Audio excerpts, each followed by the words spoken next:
Hey, we're gonna get, excuse me, y'all. We're gonna get into Brian Kohlberger trial.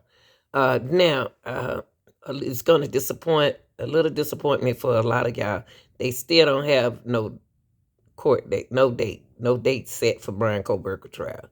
There's no date set. Now, you have to ask yourself why.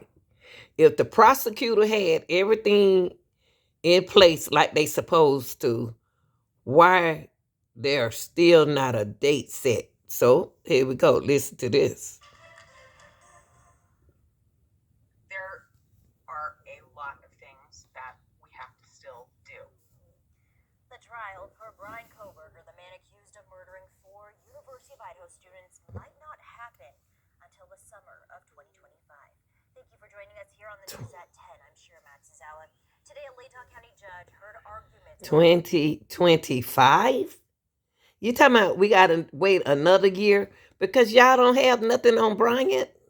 Y'all don't have any, the prosecution team don't have nothing on Bryant. Brian, you probably the alleged person who saw everything, y'all, allegedly. Both sides about scheduling. He also denied 2 motions from the defense. Now, Abby Davis listened to that hearing. Abby, walk us through what happened. Yeah, well, Sharon, nothing's been decided yet, but the judge isn't happy about the possibility. A trial in this case is going to happen, and the question is when. But a hearing Friday for Brian Kohlberger didn't answer that question. Attorneys went back and forth about when they think the man accused of killing 4 University of Idaho students should stand trial. The state said it could be ready this summer. The defense called that impossible, partly because if convicted, Kohlberger could face the death penalty. We don't get the luxury of focusing on our case. The state's investigating our own investigation solely. Kohlberger's attorneys recommended a summer 2025 trial start date, but said March of 2025 could possibly work. That's best case scenario if we don't run into problems and delays. They're also worried about how much evidence they have to go through. I know that the court has heard about 51 terabytes of information that we've received. To put it in perspective, 1 terabyte can hold 250,000 pictures. 1 terabyte, and we have 51 of those.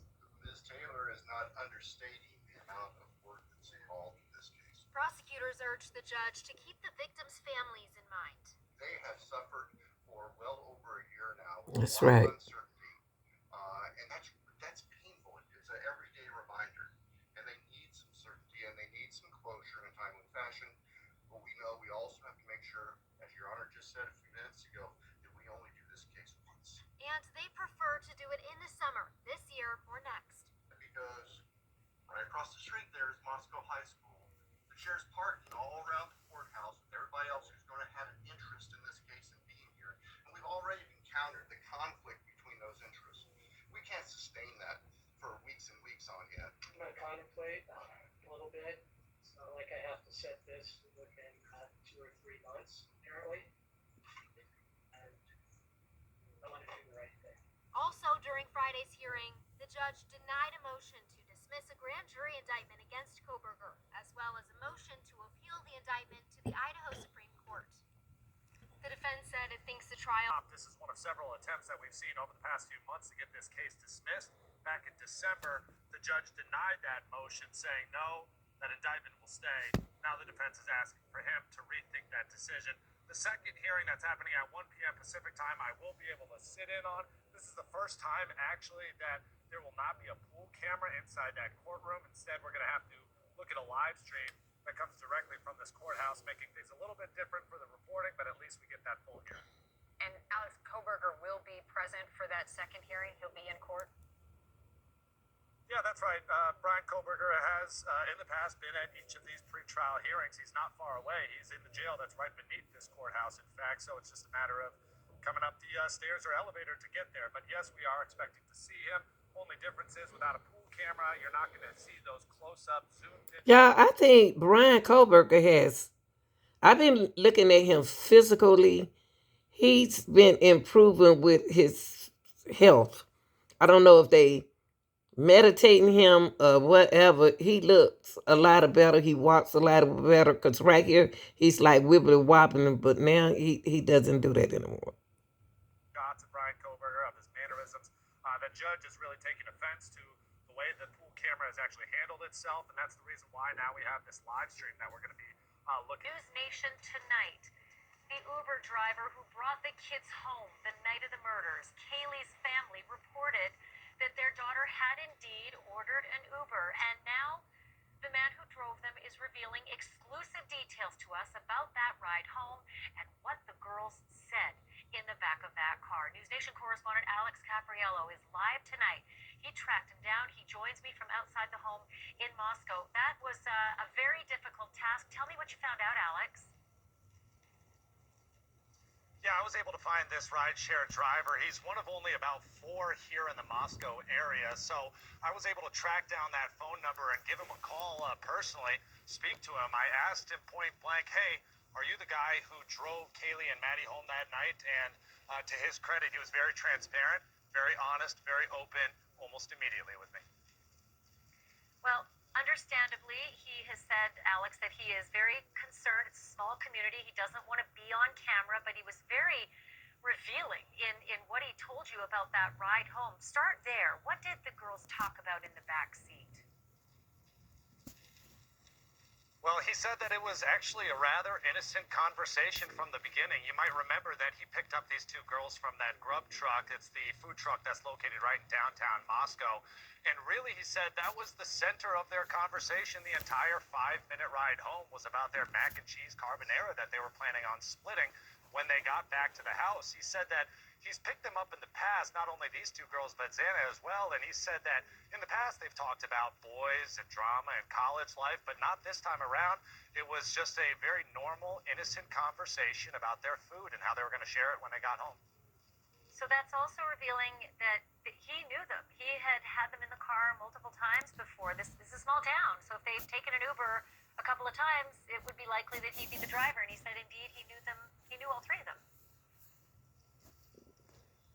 Yeah, that's exactly right. He said that obviously as one of only about 4 rideshare drivers in this area, he picks up these girls a lot.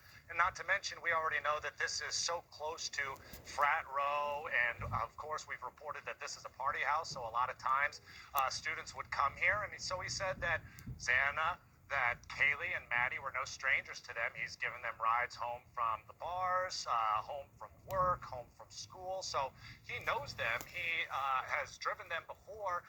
But back again to this, he said that there was nothing out of the ordinary that night, that right now or in that moment that it was just an innocent conversation. Of course, the frats were bumping on a Saturday night, but here at the house, it was quiet and he saw nothing out of the usual.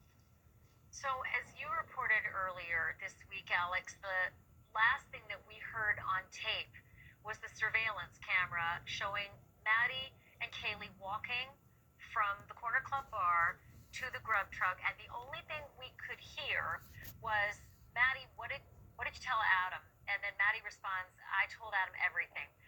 Was there any conversation in the back of the Uber car about Adam or the bartender? Because Adam turned out to be the bartender. Did he mention anything like that? Yeah, actually, the rideshare driver said that he knows Adam. He knows he's a bartender, but Adam was not brought up once at all during that conversation. Again, no conversations about boys, drama, or any trouble. And as far as what the girls were feeling, he said they were not fearful, they weren't skittish in any way. But back to the food truck, also, I asked him about that. Hey, you were right there. Did you see anything out of the ordinary there? And he said, no, it was a Saturday night at the food truck. A bunch of college kids hanging out, ordering their food before heading home. You know, I brought up another person a lot of people have speculated about, the hoodie guy he's been referenced as. He said he didn't see that guy. He has no indication that anything was wrong there at the food truck, and certainly during that entire rideshare home, no indication that anything was wrong there either. Okay, then what about the police? Because clearly I would have imagined the police have a lot more, machinery and technological ability than sometimes we do to track people down. I assume that the police would have found him and that they would have talked. What did he say about being able to tell everything he told you to the police? Right. Yeah, this was also super interesting to me because he said that he didn't hear about the murders until the next day, and he realized, oh my gosh, these are the two girls that I had driven home, and I've driven home in the past. And so he was stewing on that for a little bit, but he was the one who eventually turned himself over to the police by calling the tip line, saying, hey, I was the one who drove these girls home. Wow. Tells the rideshare driver that they already knew he was the driver, but even still, he was the one who called in himself and said, hey, I was that guy.